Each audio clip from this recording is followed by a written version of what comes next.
All right, Bree, I'm going to hand it over to you. And when you're ready, I will spotlight your overhead camera. All right, sounds good. Hello, everyone. My name is Bree, and I am the resident artist for Watercolor Snacks. Today is my last class with you all. So I'm excited to get into some urban sketching with you. Somebody had mentioned we haven't done it in a while, so I thought it'd be a nice closeout one to work on. So let's go ahead and turn our focus to the illustration piece. Here we go. So now in the class prep, I did show you the picture that we will be working from, and I did give you a download link for you to be able to download it to either your phone, your iPad, computer, or you can print it out. I have a little small copy. I had just enough printer ink left in my printer to make it happen. And this is the basic illustration we'll be doing, something similar to this. Now, every time I create a piece, it's always a little bit different, and I might change a few things in the new one that we work on. But you will notice, compared to the color palette here, the colors in this image don't necessarily match up. And I kind of chose that on purpose because I wanted to kind of show you guys how to use the colors you have on hand to get as close as possible. And that's another beautiful thing about urban sketching, is that it's very impressionistic. It is a very impressionistic, style that you work with. And you really only have what you have on hand. So we're not going to be able to have that very pale peachy pink color or that salmon color. And we may not even be able to make it depending on the color palette that we have, which is a great way to improvise. So with that, another thing to remember, urban sketching is known for being quick. It is known for being a very quick process because we're on site, we're traveling, we're moving. You've got like 15 minutes until your tour guide is saying, let's move on, or something like that, wherever you're traveling from.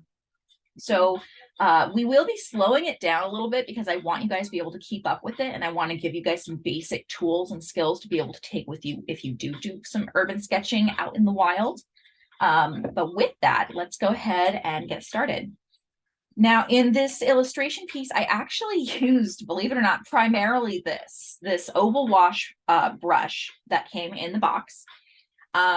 We might use a bit more of this one.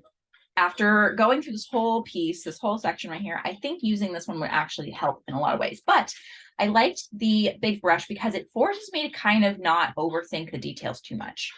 So I'm going to go ahead and put this one off to the side. We're going to be using this as our focal point of illustration and practice. So we're going to go ahead and start. We're going to make a diluted blue, a very diluted blue. And the reason for that is we're going to sketch just a couple of basic points to kind of give our brain something to focus on.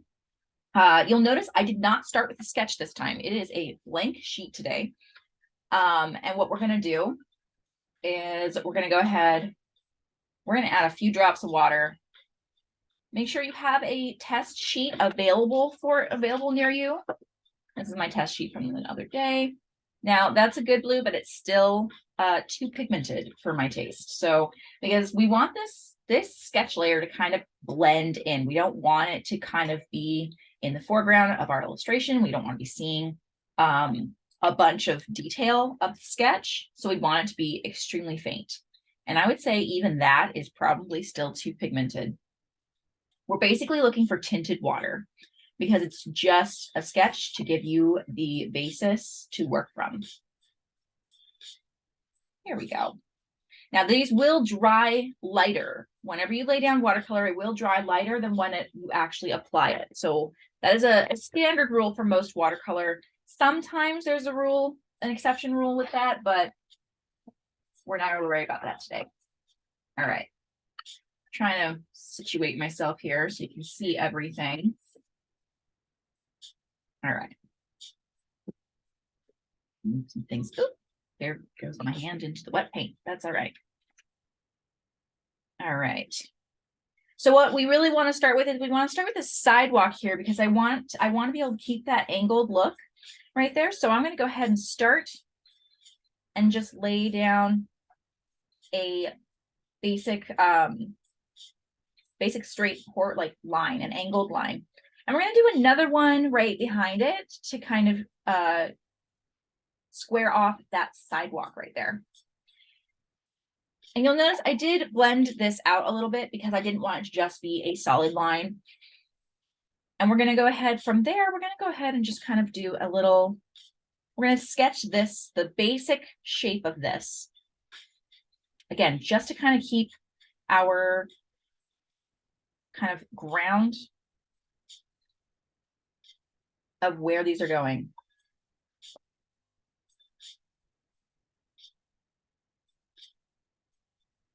Might be a little bit tall, and that's okay.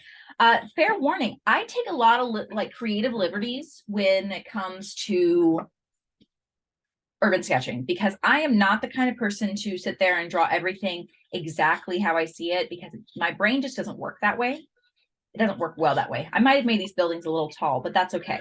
I want to focus more on the buildings. There's like about half of this piece is just the sky, and I want to focus more on the buildings. So I'm going to just let that be. I'm just going to focus more on the buildings and maybe less on the sky right there. Again, this is art. It is all subjective. You are free to take as many creative liberties with it as you like. So we have the general outline of our piece. I'm going to go ahead and dab up some of the extra here, which is fine. This is our sketch layer. You really don't have to keep anything on. You don't have to dab it away. I am dabbing it away for the purpose of being able to move on to the next step in our time frame. And you can still kind of see the angle of the camera. It's a little bit hard to see, but that's okay. I can see it a lot more in real life, and that's exactly what I want.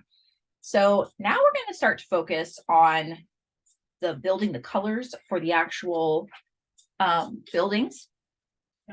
We're going to sorry, I got some talking in the hallway. I'm going to start with the yellow. I think it's the gamboge yellow. And we're going to make like a little peach color. Now it's going to come out more orange than pink, but that's okay. So we're going to make a peach color, and this is going to be primarily yellow with a little bit of red.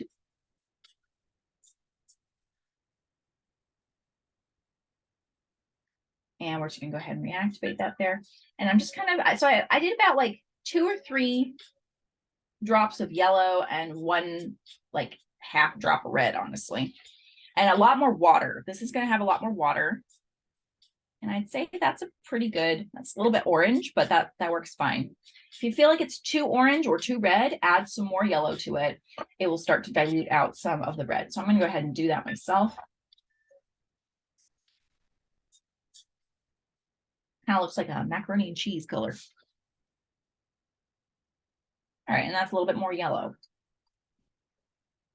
You don't have to keep going back and forth. This is just me observing. Okay, so sometimes when I do that, it's just the excess color that's still in the brush that didn't come out on the palette. So that's why I always kind of rinse before sampling, because I want to get a true depiction of what the mixture is that I've achieved.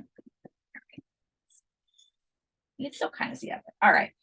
So we're going to go ahead. We're going to start with the orange color, and we're just going to work on kind of blocking out some areas. So we know there is kind of that ledge right there. We know there are some balconies. We have some windows that are kind of aligned with those doors right there.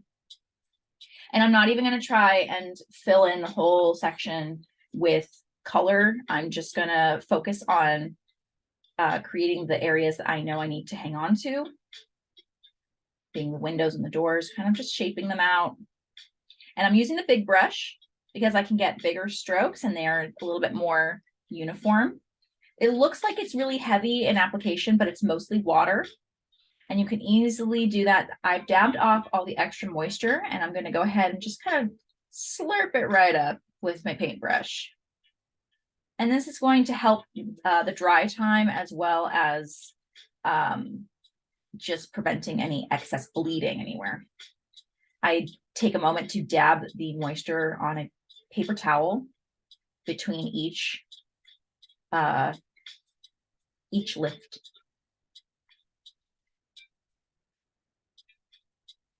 And then we're going to do another door on the bottom. This one's got 2 doors. looks a little faint, but again, when it comes to watercolor, you always want to start lighter and work darker, because you can always make it darker. You can't always make it lighter. I'm always trying to preserve that natural light.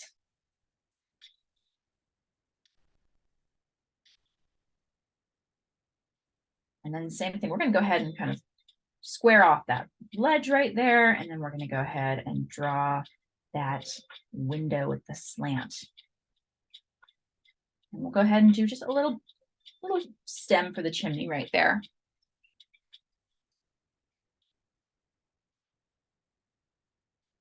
All right, now I've got more color on one side than the other, and I kind of like it that way because I want it to be differentiated. This is going to be different than what I did here. I did a lot of flat colors here, and while it works fine, I layered in more shadows.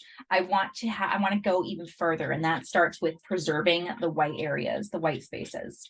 I am just going to add a little bit here. The thing I love about urban sketching is it's very forgiving because you can layer on top and you don't have to get a flat wash. This is not going to be a flat wash right there. It's just going to kind of be there. And you can layer kind of like that overlapping, kind of that marker technique where it almost looks like streaky or whatever. And it works great.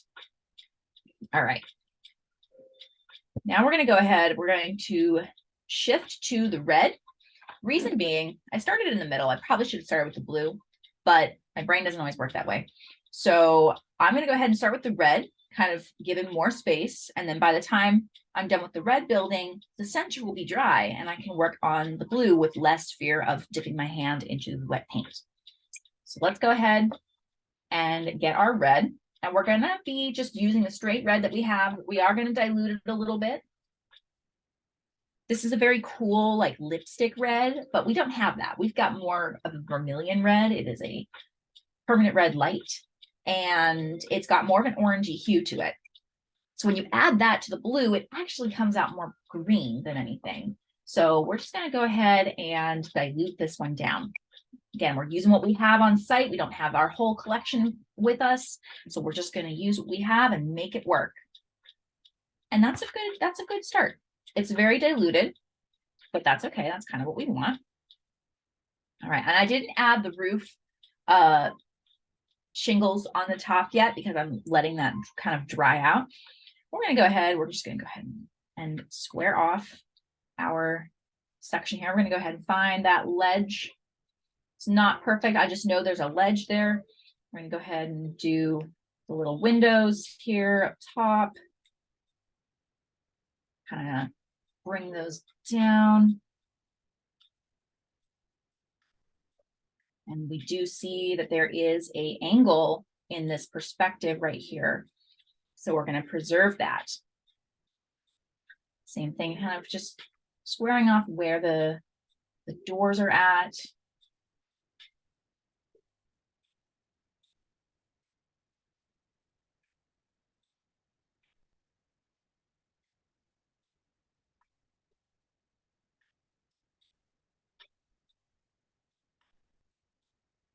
Getting that window there. This is more of a squished window than a long window, and that's okay. Again, feel free to take creative liberties with this. It is your world. You paint it your way. I'm going to just fan out some of these areas. I'm not going to fill in the whole area, but maybe kind of mimicking where I have with the building next to it, kind of like putting a lot of the color onto one side. That's going to help to really kind of make a shadow feel to it. Just blend that down. It's going to show that the shadow is going in the same direction. And we're going to go ahead and we're just going to preserve where the line is for this building right here. Kind of that side right there. And now it looks like one big blob, but we're going to go ahead and kind of what is the word? Differentiate that a little bit later. I'm just going to go ahead and leave this section down here blank because it's mostly white and gray in that area, and I don't really want to fill it in with red. So we'll go ahead when we have our blue. Now our center building is much more dry, so we're going to go ahead and work on our blue building. Now we're going to just pull from the blue, make a bit more of a diluted version, not quite as diluted as our sketch was, but a little bit more diluted. Now this Prussian blue is powerful. Prussian blue on a whole in any brand that I've worked with is very powerful. So we're going to go ahead and add about like 3 drops. I think I pulled Prussian blue twice with the paintbrush, and we're just going to add 3 drops of water.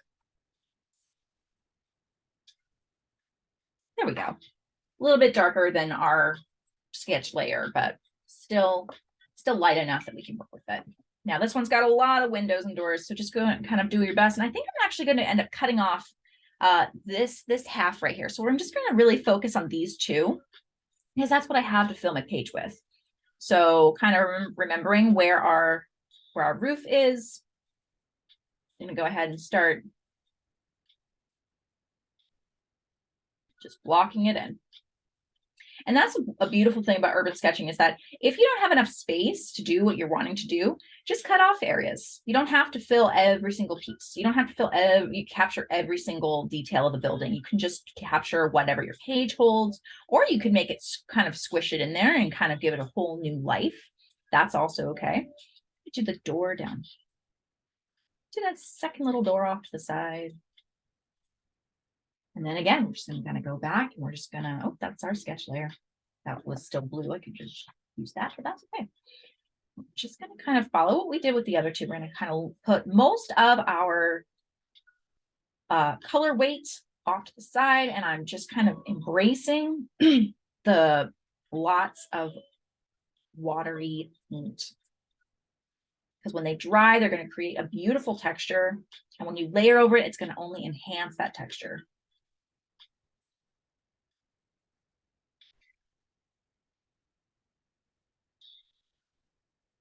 Yeah, I like that a lot, actually. We got a nice primary color palette going on here. I didn't even notice that, but that's okay.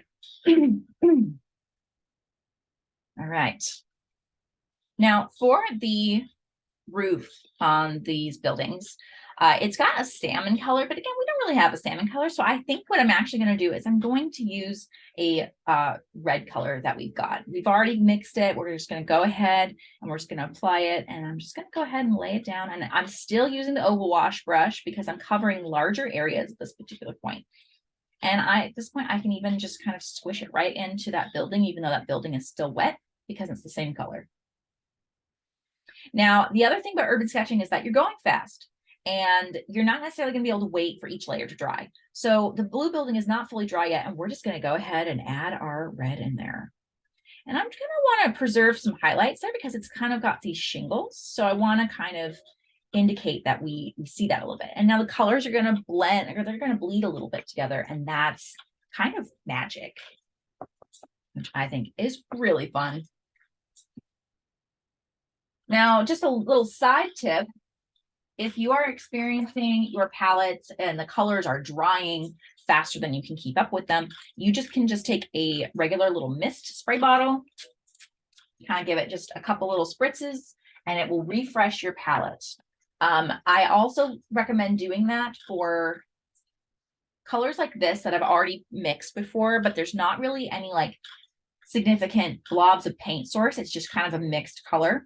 If I wet my brush and I activate it, I'm adding a lot more water and I'm losing some of the pigment to it. So if I spritz some water, I get the full effect of the color that I'd already mixed with as minimal like dilution possible when you're reactivating colors. We've talked about that before, but I figured I'd give a refresher. This has got a lot of water right there. So I'm just gonna go ahead and lift some of that, because I'm thinking about my dry time here. And while, we're on the field, we don't always get to wait for dry time. Sometimes you can push some things along a little bit just to make your life a little simpler.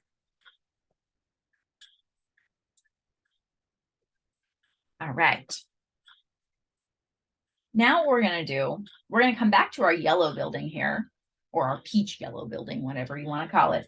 And we're going to start to enhance some of the shadows a bit more, kind of enhancing the textures a little bit, kind of making them a little bit more noticeable, because right now it's fine, but it's a little flat. So we want to kind of push that a little bit. We're going to do that by mixing a gamboge yellow with a little bit of burnt umber.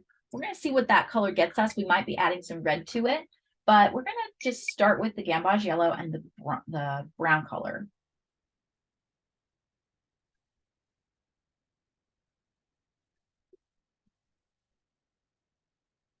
Now, by adding those two together, we do get a kind of an ochre yellow color, which can also fade. It can work into like a cream, like parchment color. But I want it to have a little bit more kick. I want it to have a little bit more vibrancy. So we're just going to do a tad bit of the red.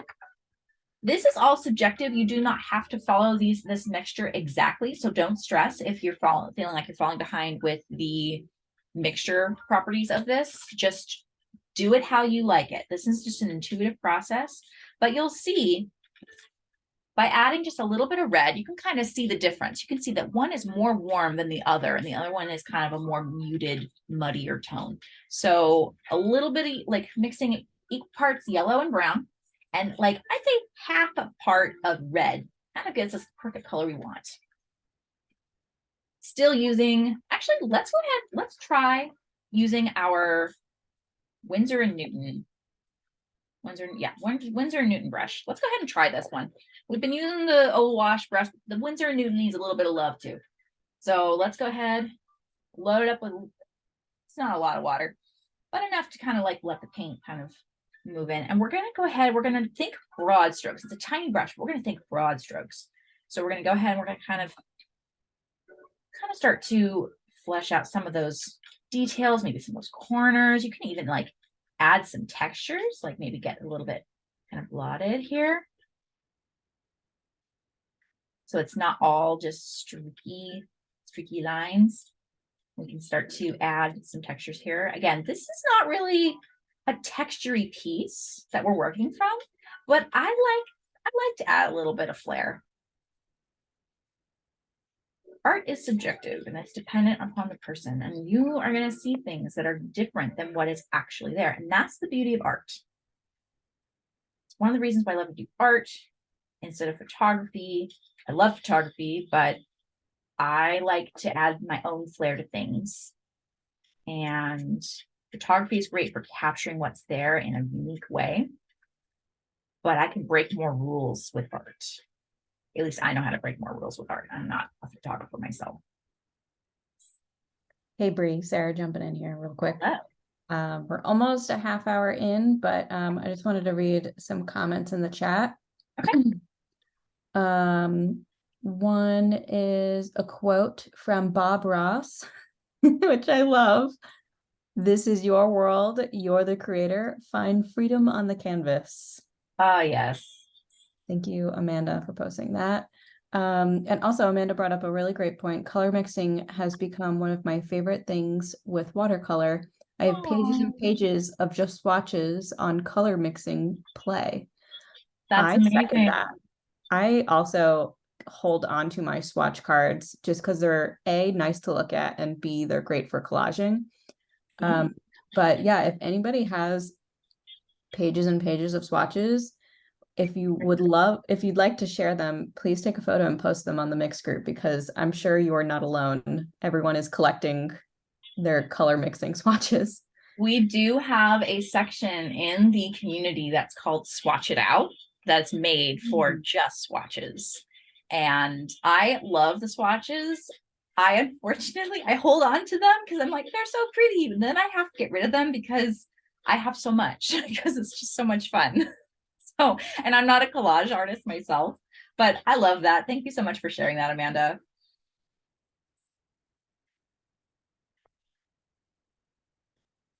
All right, we're going to do the same thing. We're going to kind of add some of this shadowy color that we've created and kind of block out that top window there.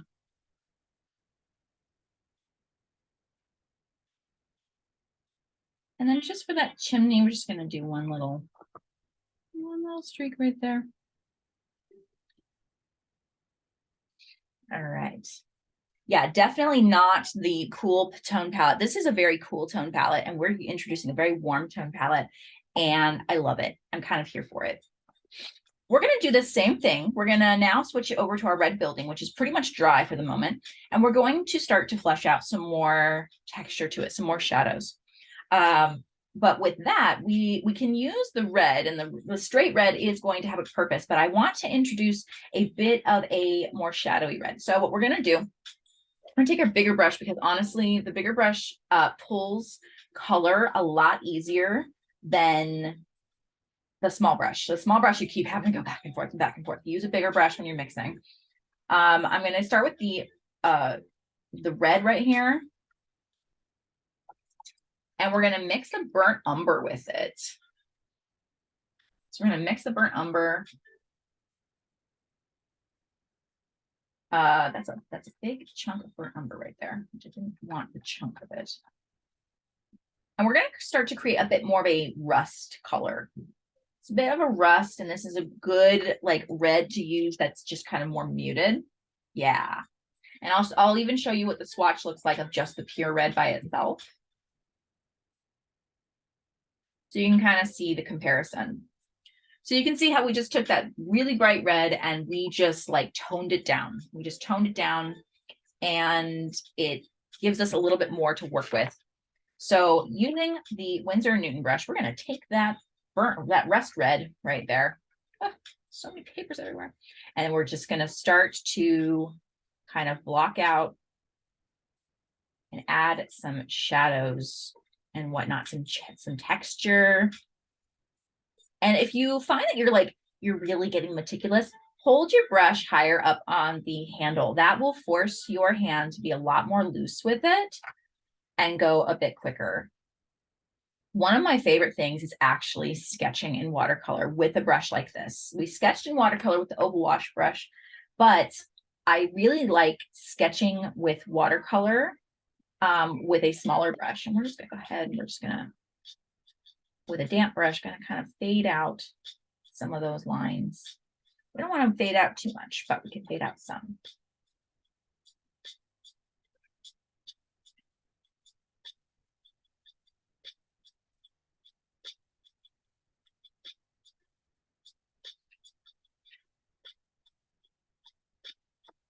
And then I'm going to go ahead and add some of the red that we've used to kind of fill in some more of these whiter areas. We don't want to fill it in too much. We do want to fill it in a little bit because it is primarily red.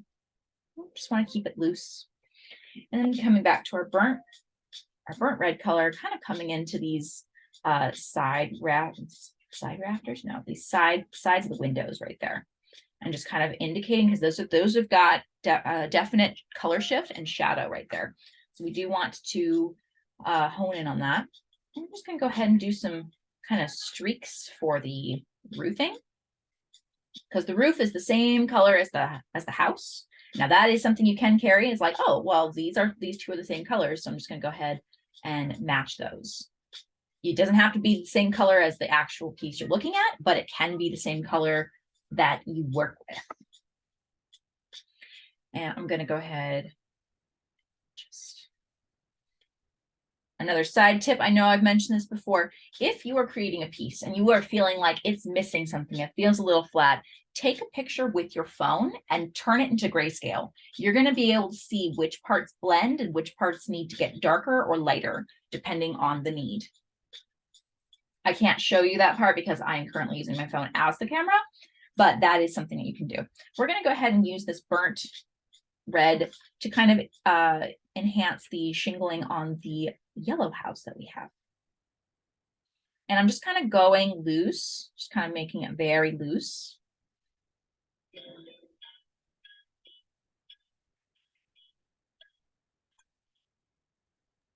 Hey, Bree, while you're doing that, I've got 2 questions in the chat. Awesome. One is, I struggle with holding the brush like a pencil and getting way too meticulous in art that I'm meaning to be loose and free flowing. So if I hold the brush higher up, it'll help with that.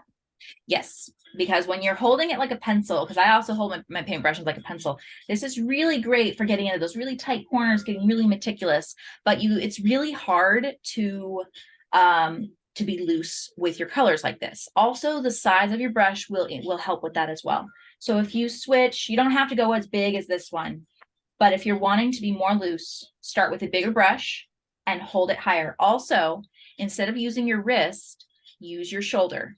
Use your shoulder and you're kind of locking your arm right here. And this is going to, you're going to be able to have larger, bigger strokes or like some more impressionistic type strokes. Awesome. And the second question is, what brand of blue art towel did you purchase? These are shop towels. These are actually mechanic towels, paper towels that they use. Oh, They are really great. They're really soft. I do find that I use them so much that they can't really absorb anymore. And so I have to be better about changing them out. But I like them because they don't leave, sometimes paper towels can have like a fluff that can kind of like a dust that can get around, and these don't have that. They're kind of like disposable towels, and I like them a lot. They last a very long time. I get my use out of them for sure. They can leave a texture if you're blotting, but most paper towels do. So yeah, hope that helps. All right.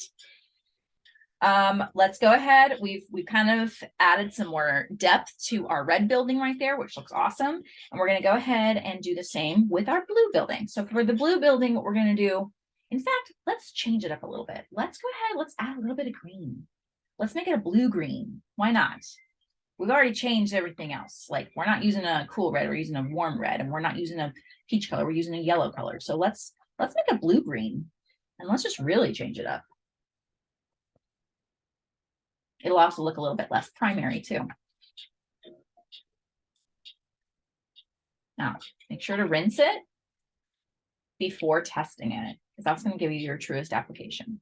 Yeah, like a turquoisey teal color. That's perfect. It's just a shade off from what the Prussian blue is, but sometimes a shade is all you need.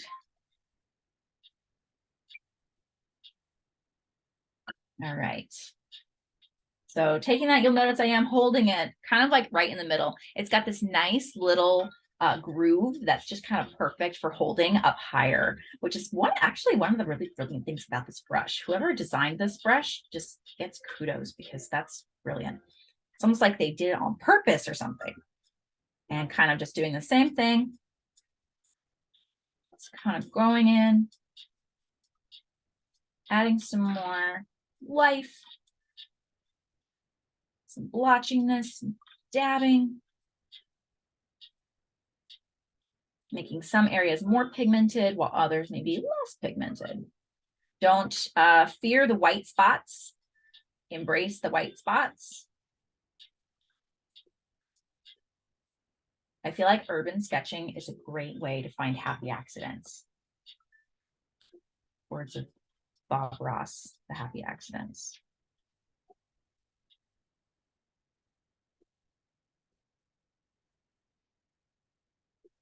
I'm going to shorten that door just a little bit.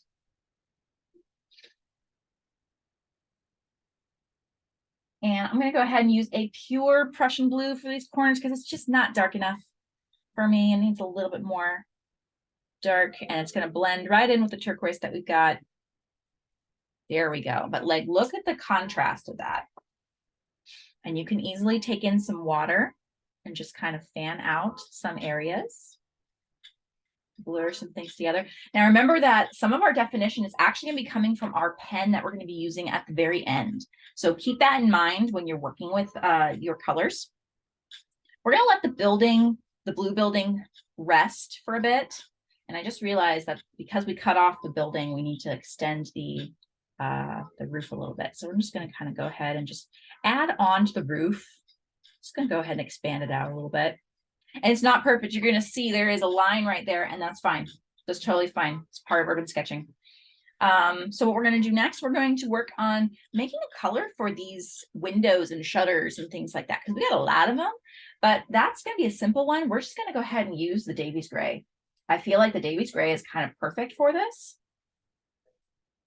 Now I did put a fresh squeeze of Davies gray before we started this class. Actually, I might mix a little bit of blue with it now that I think about it. This is a preference choice. I explain my mixing methods with you because I want you to be able to explore and experiment, especially if you're not very familiar with mixing. But you are by no means obligated to match the same colors. You're not trying to color match.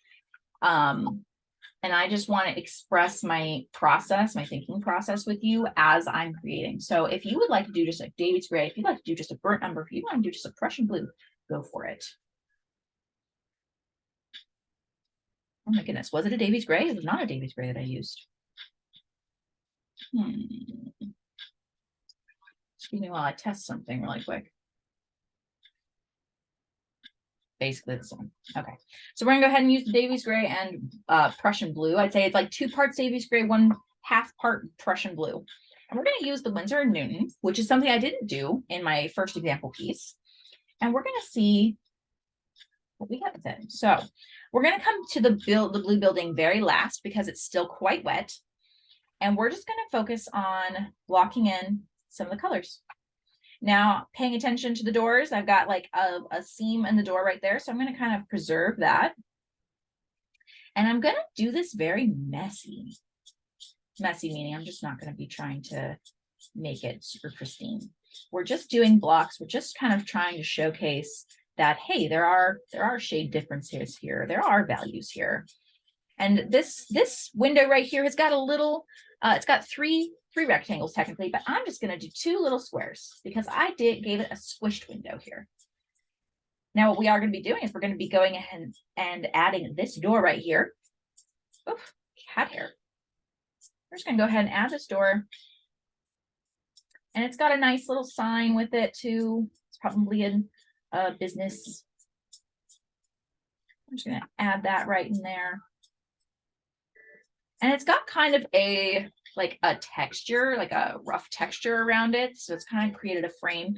We're going to take a very light application of that color. We're just going to go ahead and just block out that frame. There we go. We're going to do the same thing, but over into the yellow building. Again, I made this window way more squished than what's over here, and that's okay.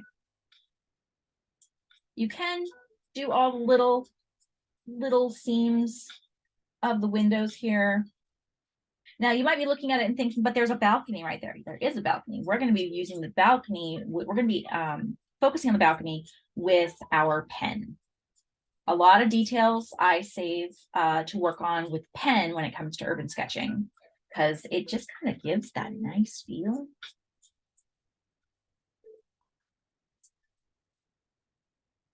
We're just going to go ahead and make it a straight down.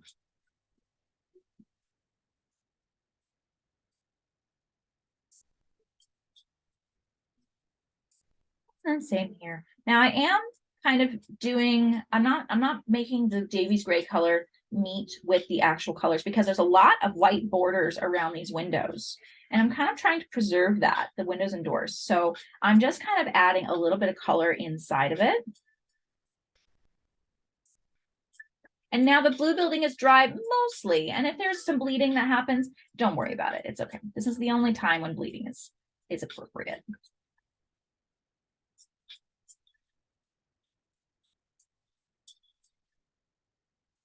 We're going to go ahead and preserve. Oop, there it goes. Just like that. Now, if you don't want the bleeding to happen right there, just like that, you can leave it. You can leave it. But I'm going to go ahead and just dab it with a bit of a dry brush just to lift the color. I'm not going to try and perfect it and get it back to where it was, but I am just going to lift it this way. It's not bringing in a dark patch in the middle of my wall. It definitely adds some texture there, but that's okay.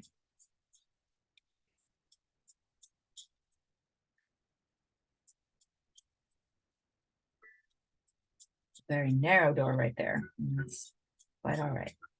A lot of these things you can kind of perfect with the pen. If you decided that you didn't want your doors to be that narrow, you can, with a pen, emphasize the doors are actually bigger, and it works. Now, most of the building is covered, but there's just one white spot. I'm just taking some faint color there. It just felt a little too out of place. There we go. And then with this roof here, I'm going to go ahead, I'm going to take some of the red, some of the pure red, and just kind of, so this red is powerful. I'm just kind of going back and forth, keeping my wrist kind of locked, but kind of moving my shoulder. It gives it a nice pop. Now hang on, we're going to go back to that Davies gray right there. And what we're going to do is we're actually going to use it for the street right here. So with our overwash brush, I don't know how much you have left over. I don't have much. So I'm just gonna go ahead and load it. And we're just gonna do one big swipe. And then with the damp brush, make sure you rinse it, kind of pull out any extra droplets, and you're just gonna kind of fade it out. We're gonna do just like a couple, we don't even know for that. Little like cracks in the sidewalk. I don't know if those are actually there because this picture's a little bit washed out, but I'm gonna put it there. And then what we're gonna do before we move on to the sky, we are going to lift some of this color because we're gonna need to spend a little bit of time with the pen, and I wanna make sure that our paper is dry for that. So we're just gonna lift these little puddles. I have a couple little puddles on mine that just need a little bit of a lift. They just need a little bit of help. They just need a hand up. That's all I need. So kind of drying my brush in between. I'm just going to go through and lightly lift the colors.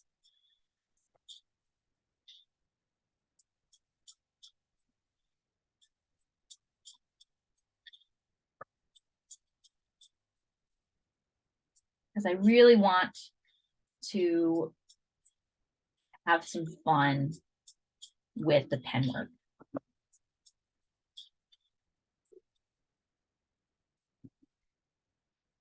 All right, now this side is still just kind of wet all around, so I'm just going to let that one rest, and hopefully it'll be done by the time we work on the other two. So now we're going to go ahead, we're going to take the Prussian blue, and we're going to make a diluted color again.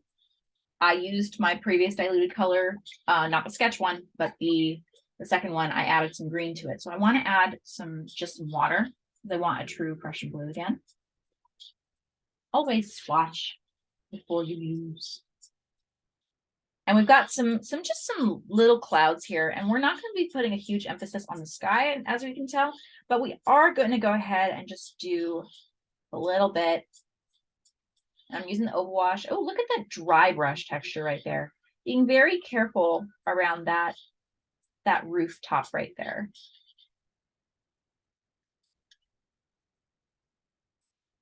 Bring it up close so you can kind of see. And I'm just doing it like that. That's all I'm doing. With that, I used very little moisture. I wasn't quite aware of how much I had on there, but I had a little bit of dampness there. But because the brush is so much bigger, I would have needed a lot more water and pigment to make it like puddly. So with a bigger brush, this is why the size of your brush matters, because the bigger your brush is, oftentimes either the more water you can carry across, or the more you can just get the sky in like one stroke like that. So I'm pretty satisfied with that sky right there. And it was just a couple. If you would like another demonstration, I'll go ahead and do it over here. Just a little side thing. I've got a damp brush. I have squeezed out all the little droplets. We're going to go ahead. We're just going to load it up with some paint, and we're just going to start, and we're just going to kind of, kind of going back and forth, letting that dry brush kind of really, really take its effect. It's a little bit more faint, but you can kind of see, like, this looks like it belongs on a beach, like a beachscape or something like that. You just need some like hills of sand and some grass, and then a whole ocean right there. But that dry brush, that white underneath, is your preserving that white paper underneath, and that's what your cloud is. All right, we're still letting this blue building get some time to settle, which is fine, because we're going to start from the right to the left, which is what you should be doing, or left to right if you are a lefty. Let's not forget the lefties here. Curved. All right. Sorry, some bristles were out of place. So when you are working with watercolor, it's ideal to work from your dominant side to the opposite side. Sorry. No, you want to do it the opposite way. You want to start with your non-dominant side, move over. But that's okay. We're going to change the rules a little bit. Or we're just going to start with the center like what we did in the beginning. I don't normally get my left and right mixed up, but when it comes to the direction of art, I do on occasion. Starting from the top and working our way down, we're going to go ahead and start just filling in the details. So we're going to see, we've got this chimney here. It doesn't really look like a chimney. So we're going to go ahead and we're just going to add a little like kind of a little lip right there. I'm just going to kind of bring it down. You can feel there's some wet spots there, and that's all right. We're going to kind of emphasize the shingles right there. And I'm just kind of going back and forth in this very sketchy motion. And now here's another thing. Same thing like with the brush. If you want that really nice, like urban sketching feel where the lines are not super crisp and they look kind of organic and all over the place, hold your pen higher up on the barrel. That is really going to help you prevent from overthinking it. And we're just going to kind of start to block in. I also like to think about urban sketching as like contour drawing, where you don't really lift your pen off the paper. Now that's not always practical, but sometimes. And you can also start to emphasize where those panelings are. You'll notice here on the chimney, I did not draw that chimney exactly where the color was.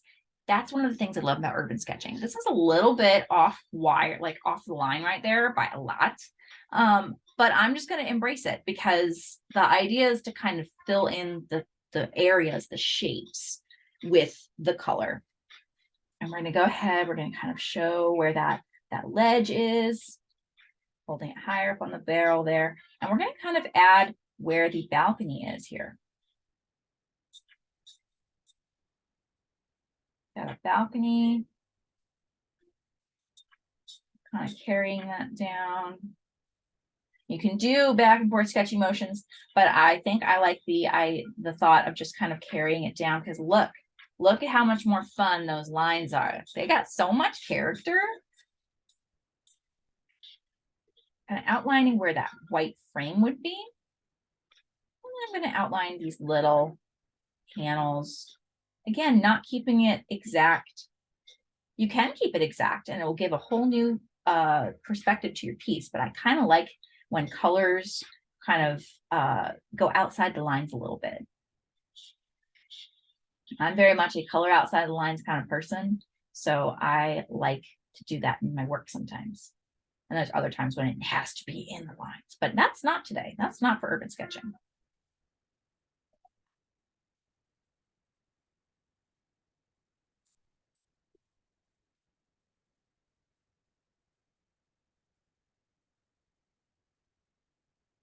Now this pen is, I believe, it's not waterproof, if I'm remembering correctly. I could be wrong, but I don't think this is a pen that is waterproof. So remember that. This is why urban sketching is kind of best, the line work is best saved for after, because depending on the pen that you're using, it may bleed.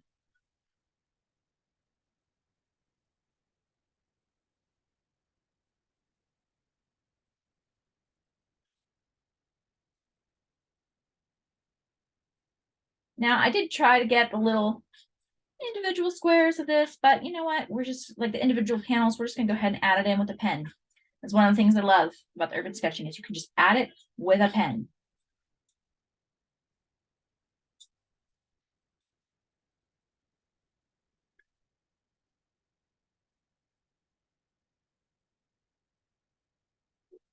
Now the door is kind of dark here, but I think there are those kind of indents on the door. Give it a doorknob. I can't see where the doorknob is, but there's got to be a doorknob somewhere. Doorknob here. Those weird little indents that doors have. Don't know what they're called. And we have one building. Bring it up a little closer. We've got one building there. I need to add the balcony to that second one here. I think there's some plants on some of those balconies that I totally forgot to add, and that's okay. Maybe somebody else saw them. I was too busy focusing on the colors in the house. And we're gonna go ahead and repeat that process. Kind of, so you'll see I got closer as I was working, but for the large areas, it's really helpful to just kind of work higher up on the handle. Also, as a kind of a follow-up with the comment earlier about not being so meticulous and wanting to be more broad and stuff like that, with the strokes and the impressions and stuff like that. You will get better with those over time. You may not, it's going to feel a little bit like drawing with your non-dominant hand when you're in the beginning, when you're just learning how to kind of change direction with your pen. But just rest assured that it does get easier. Sometimes I still slip into it because I naturally have a grip that works best for me. And sometimes I have to like pull myself out of it and remember, wait, we're working higher on the barrel this time because we want a more rough look.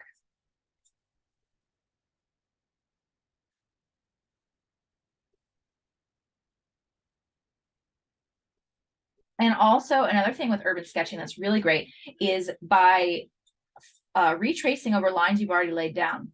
So I'm going to lay this line down here and I'm going to kind of like go back and forth, and it kind of gives a little extra.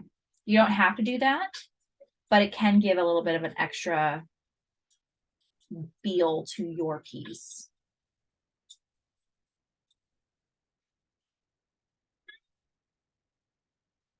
One thing I love is that art is subjective. So if something doesn't work for you, you can change it and modify it. If something does work for you, you can keep it.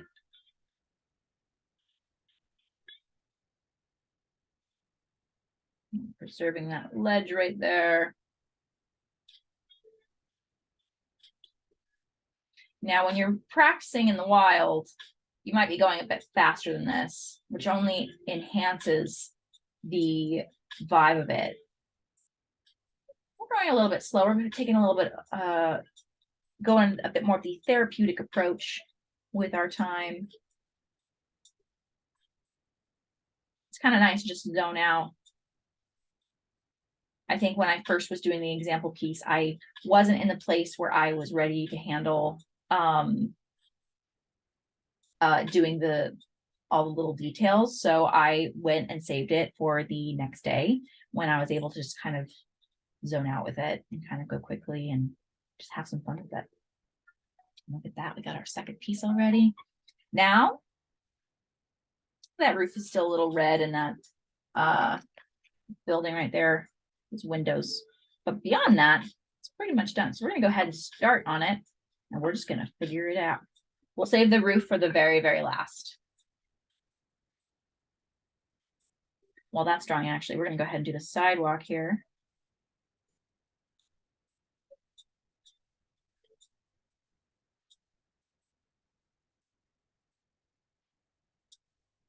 There's cracks in the sidewalk.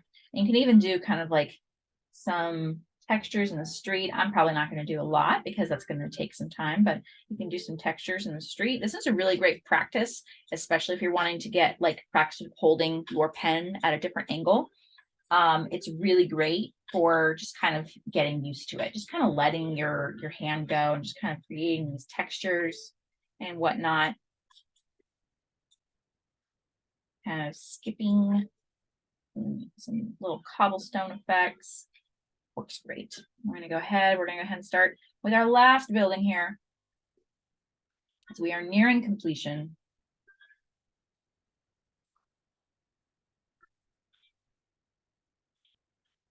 Now, if you're running your pen over an area and you don't realize till the last minute that it actually doesn't have,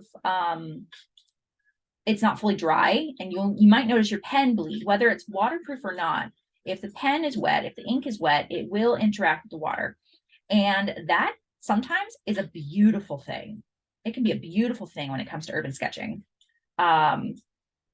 because it will just kind of bleed. You'll get some of those points where it's like you can see where the pen line was, but then some other points will bleed out, and it works amazing. I'm doing too many little panels here for that, but that's okay.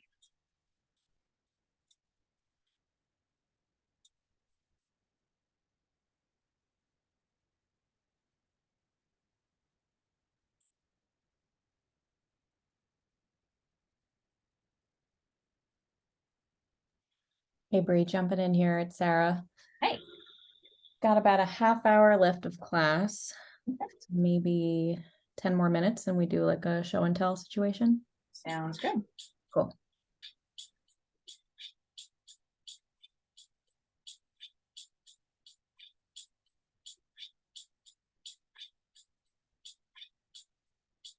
This piece might be done before 10 minutes, but that's okay. We can take some time. If anybody have any questions, we can take some time to go over some of that. All right. I'm going to say our roof is probably mostly complete. We don't need a lot for the roof. We just need some texture in there.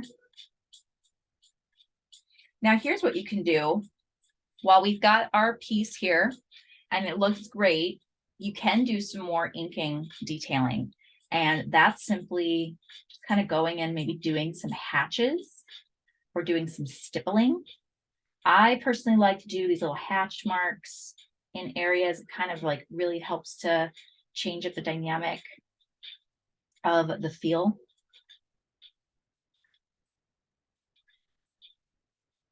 And you can have a lot of fun with these.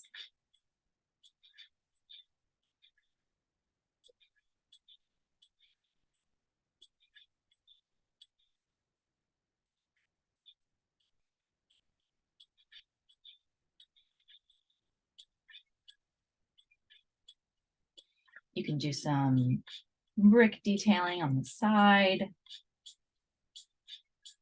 Take as many creative liberties as you want.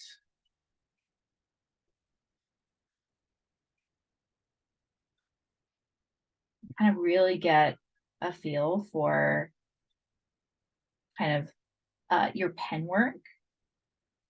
I'm just doing some rough textures on this building right here. I mean, I know it's yellow, but I think I'm the most proud of this middle building, not gonna lie. And you can just kind of do some little stippling here and there. Make sure the stippling kind of rotates around so it's not just the hatches. And also do some of this with your hand higher on the barrel. I would say that this is better for kind of closer to the front, but if you wanted to practice it and keeping it loose, working higher on the barrel also helps.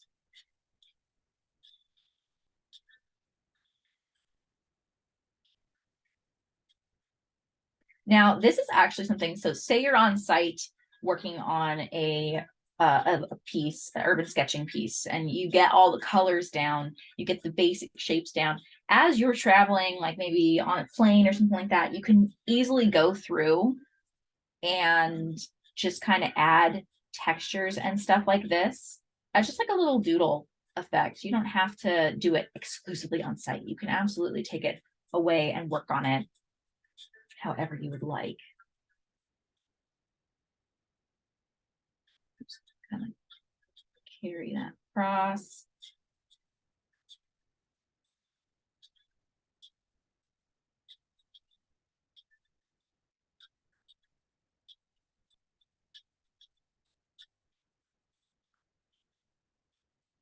So I actually really like these textures. It's kind of giving some new life to these buildings. So you can kind of already see between these two in comparison to this one, which we haven't touched yet. You can kind of see there is some life in these ones that this one doesn't quite have, which make it really fun.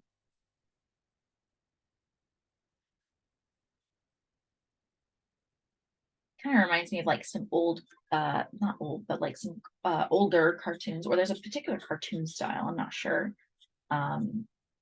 seen in the past where they had like all these little textures and things like that. Now there is some kind of crackling effect on the side gray paneling here. So we're going to kind of attempt that. We're just going to kind of very loosely holding our pen higher up on the barrel. We're just going to go ahead and kind of do these circular kind of skippy textures.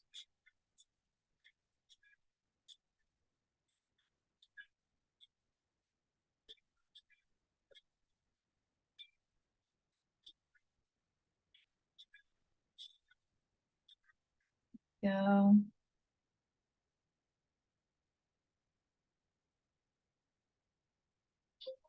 We're going to go ahead and add some to the sidewalk here. Because, I mean, what has more texture than a sidewalk? And I'm just doing little tiny bouts of hatch marks here.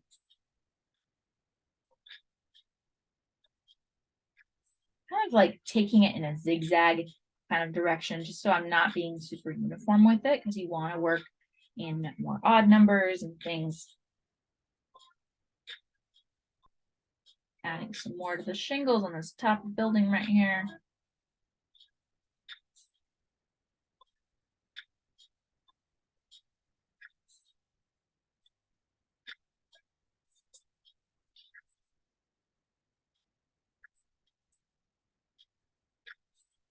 Going in different directions is also good. There's a lot of pen work with this one, and honestly, it's kind of fun because it's something that you can add to any watercolor piece.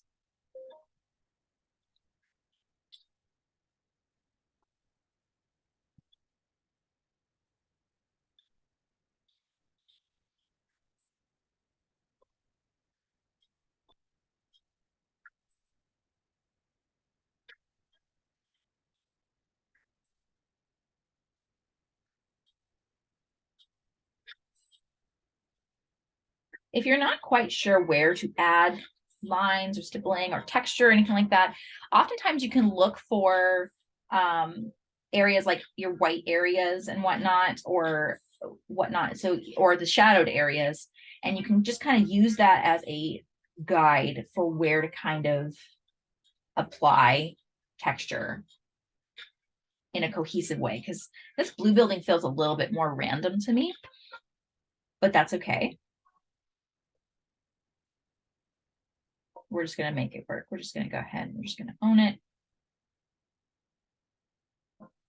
Kind of do this hatch technique across all the shadows there.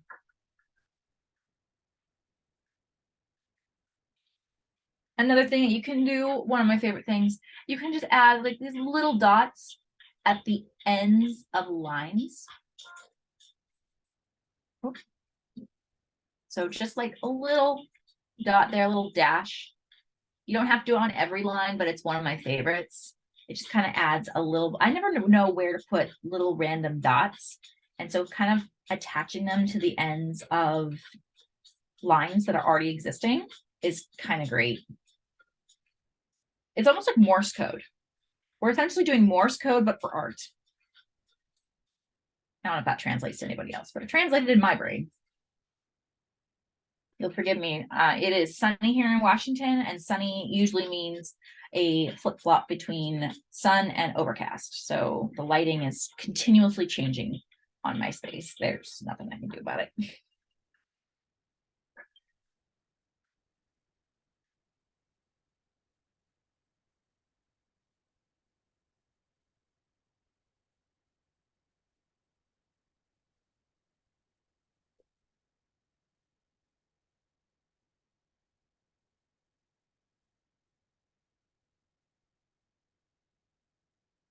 Sometimes a technique you can do, especially when you're trying to translate window panes, just with ink and line work, is I'm going to just do a little window pane right here. You can do these kind of hatches in the same direction, just like little hatches, but having them in the same direction, maybe in like groups of 3.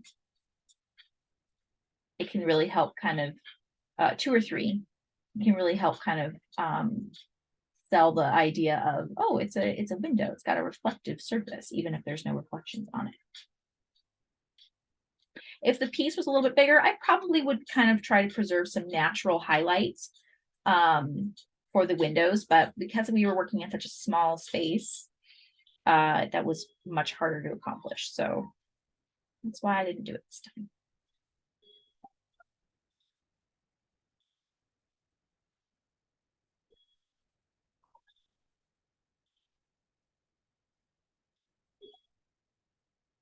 Okay.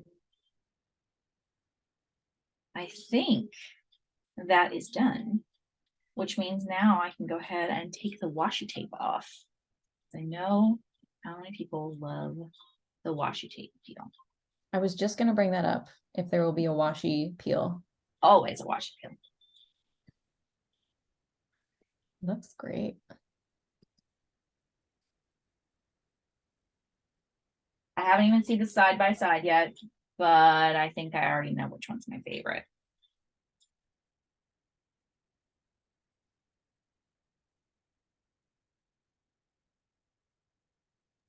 I'll give everyone another minute to sort of finish up whatever you're working on, and then we'll do a little show and tell.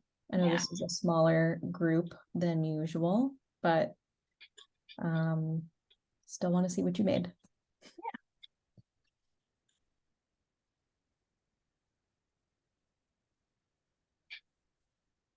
I just love seeing what you guys create.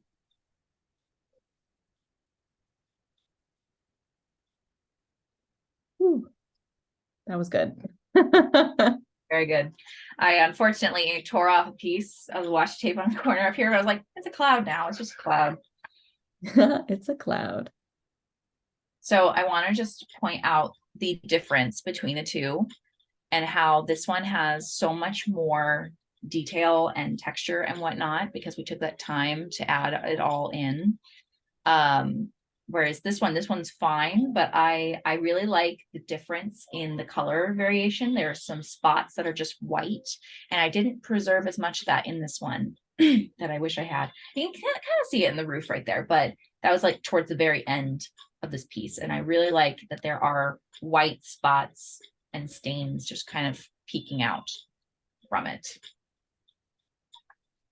A little personal critique on my own work. I think I like both of them. I don't really have a favorite. That's great. I do. But it's of my own work. It's like I'm looking at it as like this is something I did, and it's like, okay, I have a favorite of what I did or what I like that I did better. Of course. Yeah.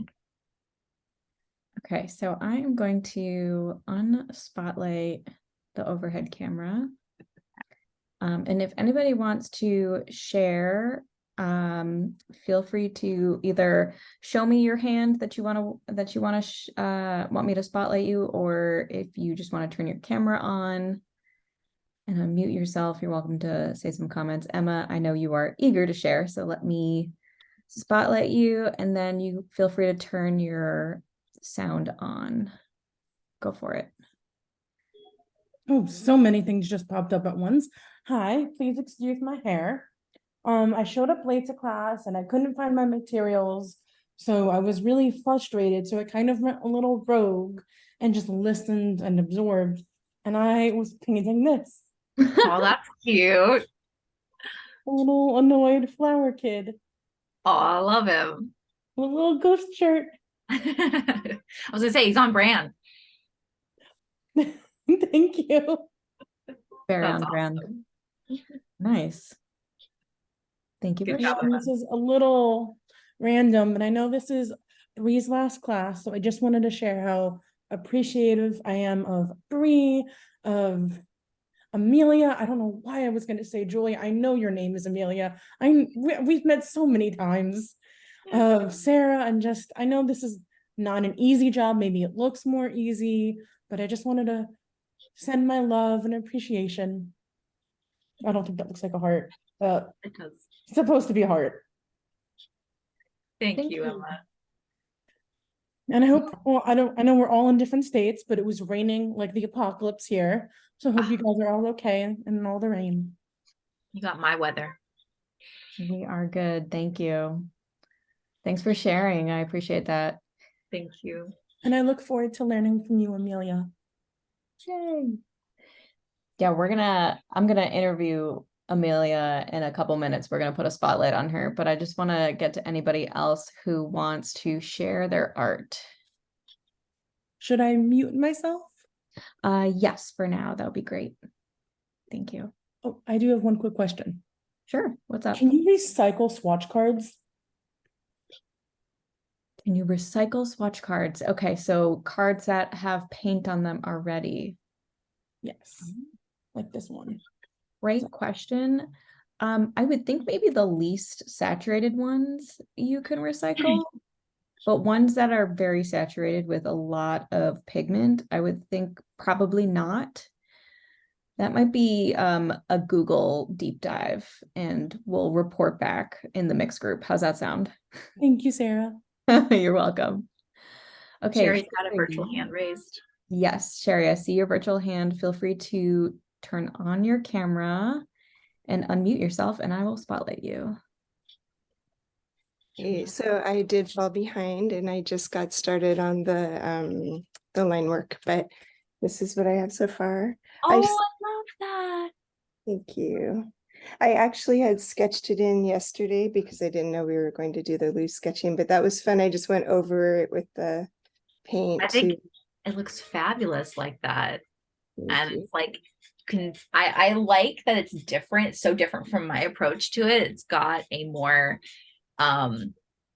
it's not super crisp, but it's got more of a crisp feel. And so it's like I can see all the geometric proportions and stuff, which is really nice. Yeah, it's fun. Thank you again for everything that you've taught us. I've learned so much from you. So I'm so glad. Thank you. And Thanks thank for you for sharing. sharing. we'll miss you. We'll miss you too. I will still be around on Mix. Good. Amelia will be the teacher. Yay. Yeah, Bree is not allowed to completely leave the ArtSnacks world, but she just won't be teaching classes. Yeah. Awesome. Thank you for sharing. Anybody else want to show off what they made?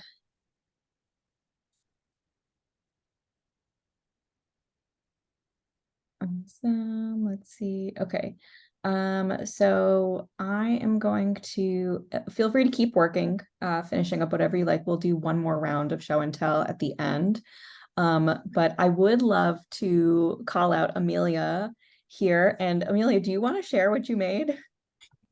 Sure. Yeah. So I followed along. I was using a little bit different materials because I have some different paints that I brought with me. But I did so I used a brush instead of a pen to do my outlines.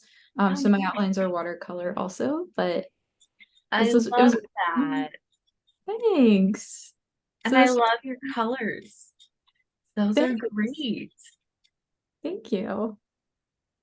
So yeah, I'm in love with your sidewalk. My goodness. thanks. I didn't Yeah, know sidewalk could look that good. thanks. Yeah, it was really fun. And I enjoyed just following along with you and getting some inspiration, like thinking about different ways to add texture and color, and it was really fun. So Thank you. yeah, thanks. Thank you for Oh, sharing. I was reading the comment about that I look like Amelia Pond, and yes, I've gotten that before. From Doctor Who. I love that. That's so Mhm. funny. Amelia, so I know I understand you were working with different materials today. What materials were you working with? Just curious. So I was using a core watercolor palette. Oh, okay. And I also had a water brush. So I was using one that has like the flat sort of square edge and also a fine liner. So I had a little fine liner. This is a pointed round. And yeah, that's kind of all I used. And then I also brought this is some Derwent watercolor paper that I was working on. So I went a little rogue bringing my own stuff, but these are some things that I got in ArtSnacks boxes in the past. So I just brought some materials from there. Awesome. Way to be resourceful. That is what we love. Yeah. So I am going to keep you on here for a couple more minutes. If you're watching, feel free to drop questions for Amelia in the chat. I see we already have one, and I'm going to go with it. Thank you, Amanda. What's your favorite thing to paint, Amelia? Hey, so that's a great question. So I do a lot of illustration work, and I get most of my inspiration is from nature and animals, but also just kind of making up my own little characters. So I brought a couple of my paintings that I've done in watercolor before, so I can show you a couple of things that I like to paint if you would like to see them. Yes, let's do that for sure. Yeah. So this is like a little mushroom character. And I'm using some other materials with it, but I used some watercolor and colored pencil on this little character here. And I also painted these little animals going on a shopping trip. walking through the city. So again, it's watercolor, but with a little bit of colored pencil and pen too. Do you know what that reminds me of the busy world of Richard Scarry. Yeah, that's where I got some inspiration from. I had such a blast in the past. I love it. Thanks. Yeah, I really love the idea of like a little world of animals with jobs. I think it's Animals with jobs. Love that. And I'll show you two more. So here's a little goat gentleman. He's ready to go. I think maybe study in the library. But he's ready to go and have some watercolor background and a little animal here. And then this one is a little bit looser. But this is a painting of a beehive that I did. I wrote a little story about beekeeping. So this is one of my favorite illustrations from that.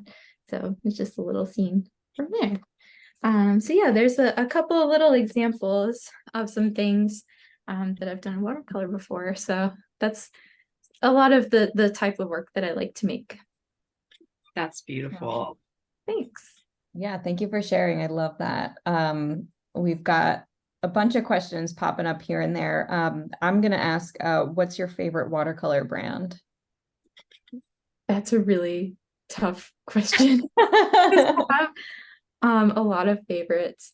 I think that even though I have a lot that I really like, what comes to mind is Derwent, because I actually with ArtSnacks did a couple of classes using Derwent paints and brushes, and I think their travel set is one of my go-to like watercolor pan sets. So I use those all the time still. So I think that's probably my favorite. That's awesome. We love a travel set. Yes. So at the end, I'm going to ask you to give us a sneak peek of something coming in the next watercolor snacks box because someone just asked about it. Okay. But sort of lightning round questions. Do you sell your artwork anywhere? Occasionally I go to some like art fairs. I recently went to the Baltimore Comic Con. But once I finish my MFA, which is this semester, I'm hoping to be able to set up an online shop, like an Etsy shop or something. So amazing. We will check back in after the semester and see what you got. Yes. Hot press or cold press paper? Hot press, because I like to be able to use colored pencil as well. And I think it's smoother. Ooh. Oh my gosh. I love that answer because I'm also pro hot press. Yeah. But it's mainly just because I like it. But you're right, you can use it with pencils. Yeah. Let's see. Here's a question that I'm going to ask Amelia, and I'm also going to ask Bree because I am curious. What's the biggest change your art has taken over the years that you weren't expecting? Okay. Take a moment. Think about it. I think I have an answer. Okay. So I mentioned that I'm getting my MFA. So I spent the last couple years really like exploring my artwork and my practice in general. And I think the biggest change that my artwork has taken has been kind of within myself of becoming more confident and drawing more inspiration from my own life and experiences and how to connect that with things that are imaginative.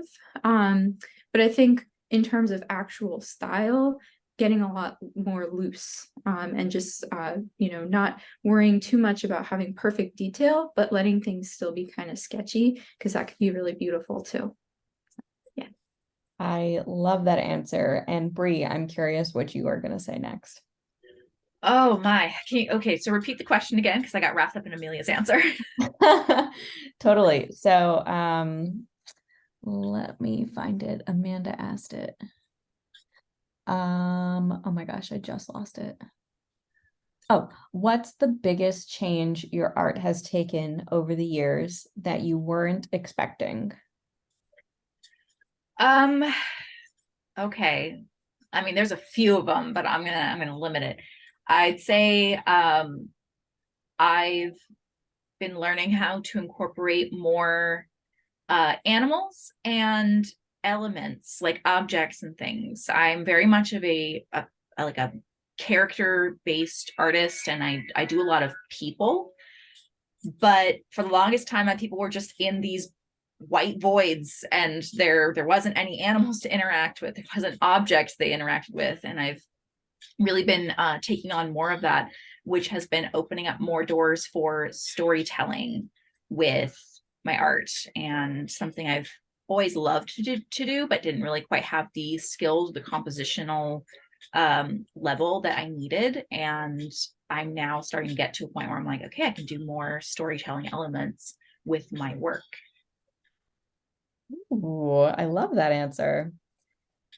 Awesome. You guys have both like totally evolved and changed throughout the years since I've known you. So it's so nice to continue to see your work and also to hear how you guys have changed. So that's really special.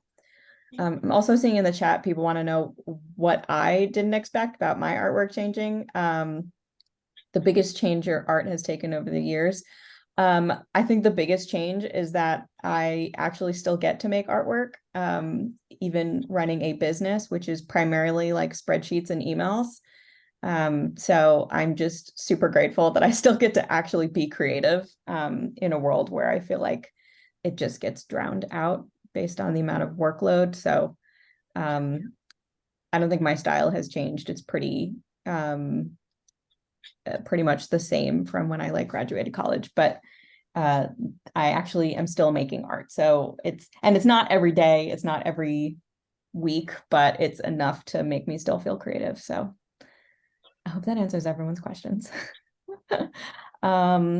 And the last question, actually, I wanted to ask Amanda, you and I are on the same page here. I have that written down. This is for Amelia. What are you hoping to see out of teaching the watercolor snacks classes? What are you looking forward to? Oh, I'm excited about this question. So, if you guys hadn't seen, I like shared a little intro post on Instagram. If you hadn't seen it, I'll reiterate that I am also a teacher here. I work at Towson University in several capacities, but I'm also a professor here. And so I spend a lot of time around students because I love students and the world of teaching.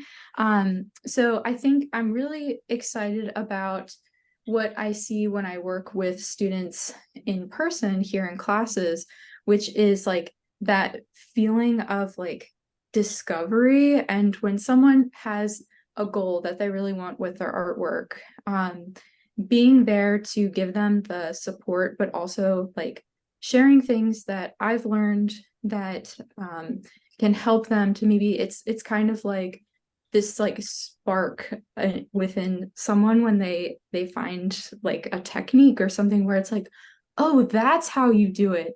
Like this whole time I was wondering, and then they finally know. It's like the best feeling because it's so nice to see other people get excited about making art and falling in love with making art and becoming more confident. And so I think that just getting to see everyone's individual journey, because everyone is an artist, has their own unique journey, and we're all at a different pace and a different place in our artistic pathway. So it's really cool to get to be there with people. And so I feel like I've spent a lot of time learning art and watercolor techniques. I will continue to learn those things. And so I get to share what I know, and I get to learn from other people too, because that's the thing about being a teacher is you're not just the only one who's like giving all of this information. You learn from the students too, and from the journey of creating lessons. So yeah, that's kind of how I feel about it. And I'm really excited, and I just love talking about art. It's like my favorite thing to think about and talk about. And so yeah, I'm excited. Awesome.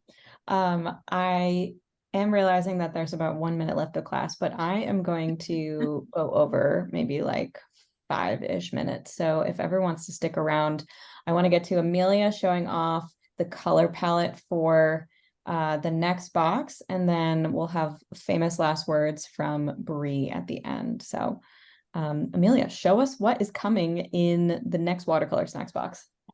Sure. So you kind of got to see a little sneak peek with the painting that I did, but there's going to be a core watercolor palette that's in there.